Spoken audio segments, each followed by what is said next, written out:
Entrepreneurship with Nessa, and today I am at a fashion designer shop just situated near Abakueta.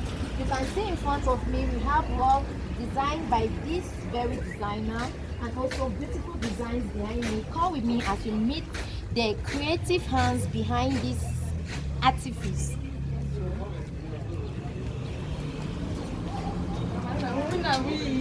Good morning, ma'am. Morning, welcome. Thank you. This is Nessa from Entrepreneurship with Nessa. Today we come to pay a visit because we see how you have done something beautiful here for our community. So we want to ask you, please introduce yourself and tell us how this creativity came about. Okay, you're very welcome. Thank you. I'm Atanju Momisodi. I live here in Bakwe Town, Upper Bakwe Town, and my brand name is Matt's Fashion. Okay. Matt's Fashion Spring. Fashion Spring. Yeah. So it all started like a joke, like the spring behind my logo. It's just a sudden vision that after I was schooling before and I dropped out for a while, like 7 years, and within that period I decided to venture into something new, which was this. I started in a way that I cannot really explain, but This is where we are today. Yeah. Wow, Mama Tao, you are doing so well. Like your designs are so impeccable. So today, I want you to tell us what is your inspiration behind you creating something like this, and what are some of the fashionable things you do, like the designs? Are you specifically on female, male, children, or you do everything fashion? Let me first of all start by my inspiration. Yeah, this fashion designing, I was inspired by a father figure that I had before as a child.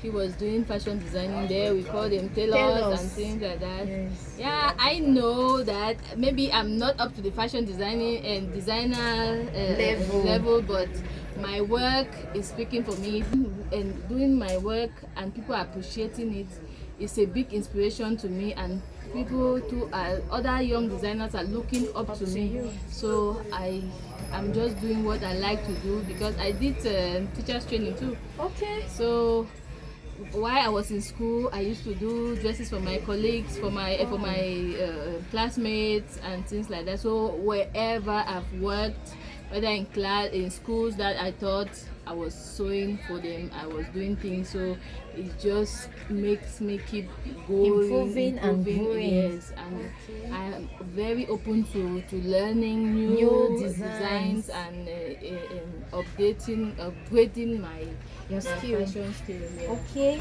so do you do both male and female designs, or you are limited to just female? My specialty is female. Okay. I do everything female and children. Yes.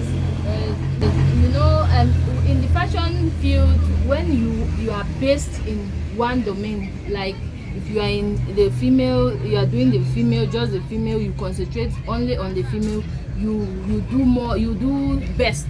Okay. Like when you need to mix, specialize on when a you particular specialize, domain. yes. When you specialize in a particular domain, you do best than when you are mixed. You are doing this and that, because male, that is the masculine customers will not like to come and give their dresses to a female designer. Okay. So they believe that their masculine gender or designers will do a great job for them. Yeah, for them more than us the females. So Okay, ma. So do you equally entertain trainees in this place? And so far, how many trainees have you trained?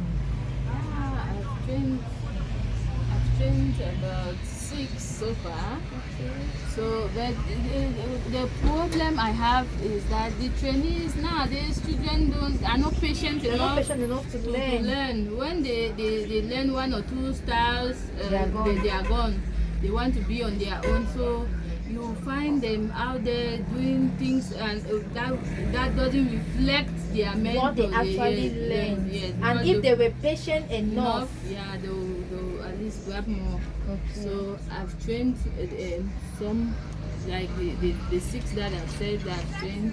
So most of them left without completing their training, and then new ones are coming, and I'm still training them. Yes. So after the completion, like for how long does it take for you to train a full mate designer, fashion designer? I will say a year. Okay. For a smart person, a year. Okay. For the slow ones, the very slow ones, it can take 2 or 2.5 years. Wow. Yes. Wow. And do you certify it? Do you give them something like a certificate for them Yes.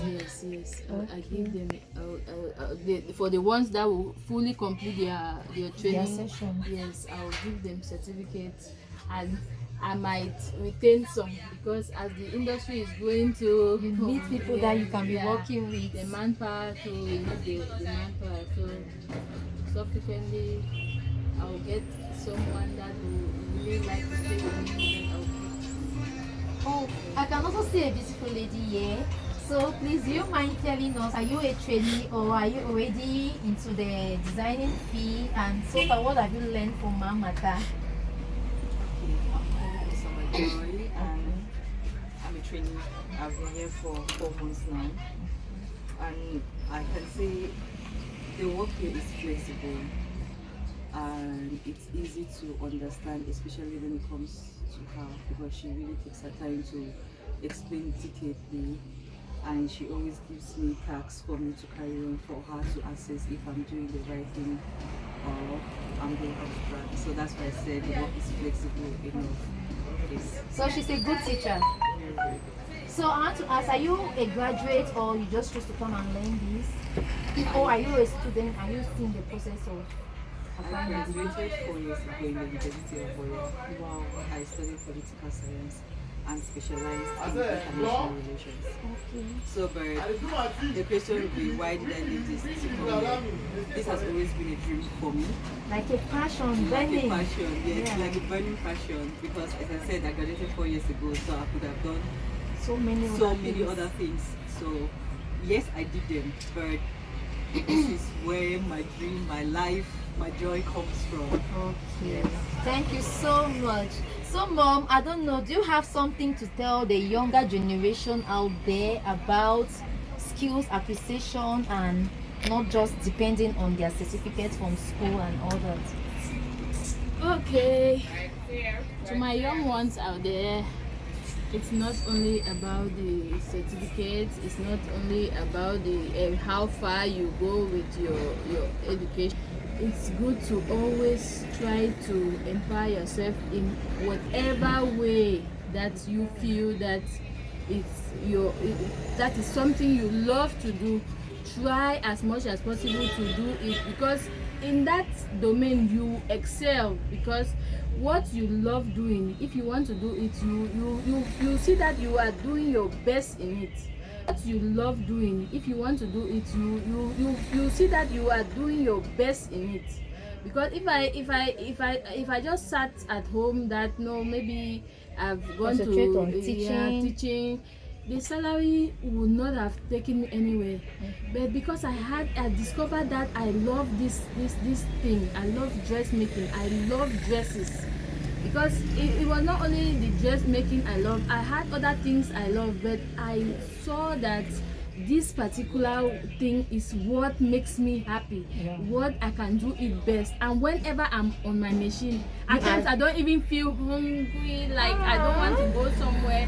And my joy is when I'm dressed with my designs. I enter somewhere, I go to a wedding, and everybody, wow, who is that, and who are you wearing, and I am so happy. So whatever you think is your passion, follow it and you will do well in it. Okay. Despite the level of education you have, never look down on yourself that no, I cannot do this. Just try and you will see how God God bless you. Okay, ma, you have spoken so well, and in fact, I feel like becoming a designer right now because of this wonderful advice you've given. So, are there some challenges you've been facing over the years in this industry, fashion industry? Can you throw more light on that? Yeah, definitely. There are so many challenges coming from teaching background. Yeah, at time before now, it was difficult for me to teach my trainees because I didn't know how to go about it. Because I'm faced with trainees that are not educated. Because when you are not tailoring, is a whole course, not even a course. It's a trade that you must at least be informed in a way to cope in this field, because there is a lot of calculations. You have to always think before you bring out a design, because you will be faced with a design, something you've never seen, something you've never done, and then you have to produce that same thing or similar of the same thing. Then you start calculating how this thing to get what you want, and it should be pleasant, and it should satisfy the customer. Yeah, so all those things is a challenge. And here in Cameroon, we don't have some of the accessories that we see, all these designer dresses that the celebrities are wearing in other countries. Yeah, what we make do of the available we have. Yes, at times you go to the market, you see a fabric that they have created a dress with it, and then you cannot find that same fabric, even the accessories to produce that same dress. So we do a lot of improvising. So we do, though we try to produce something similar, but even not the same. Though there are some that you can get exactly what a customer orders. Yes. Then another thing is the custom, the taxes. Yes, the taxes. Being at the roadside is not easy. Today you have a sanitation tax, this tax.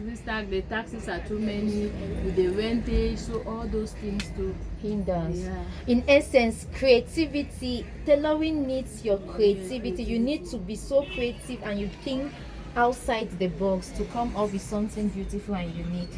Today we are at Mad Fashion. Is situated at Bakre Time, opposite the Civil Status Registry.